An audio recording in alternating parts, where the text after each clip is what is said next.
ભક્તો રાધે રાધે. આજે અમે ઊટીમાં રોકાયા છીએ એક જગ્યાએ હોટલમાં, અને બધા જો બધું છોલે, લસણ, ડુંગળી, ખીચડી વઘારેલી.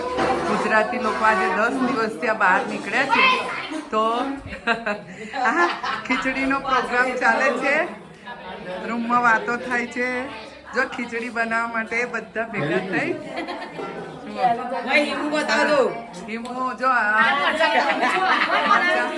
એક લસણ છોલે છે, કોઈ ઠેલા ફંફોરે છે. જવું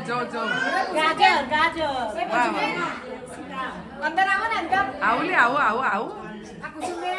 સાસ બી કભી બહુ થી બતાવો. દક્ષાબેન છે ને, દક્ષાબેન તમે શું કરો છો? આદુ છોલું છું. આદુ છોલું છું.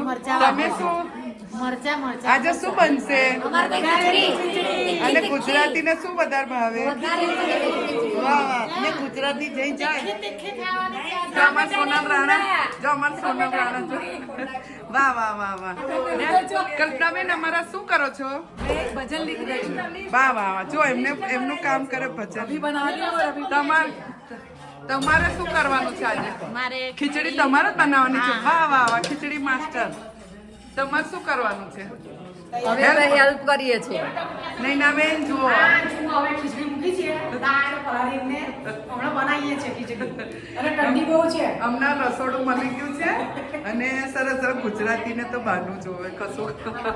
જો આ ઘર જેવું અમને 5 રૂમ અહીંયા મળી ગયા છે. 20 અમે લેડીઝો છે, અને ખૂબ જ સરસ રૂમ પણ, હોટલ પણ સારી છે, અને બસ મજા આવશે રહેવાની. આ 10 દિવસ પછી અમે જમવાનું બહારનું ખીચડી એવું ખાઈશું. ઓય મસ્ત બનાવી દો. ચલો સવારે અમે બટાકા પૌવા બનાવવાના છે. બટાકા પાવ બનાવો. હા, સવારમાં. સારું. સવાર હું બનાવવાની છે, જલ્દી કે ને. અને પાછું સામાન મંગાવી લે. ચલો ભાઈ, જો થઈ ગઈ છે. આમાં જ્યોતિબેન કાચિયા લસણ કેટલું બધું છોલી નાખ્યું. સૌથી વધારે કામ કર્યું છે.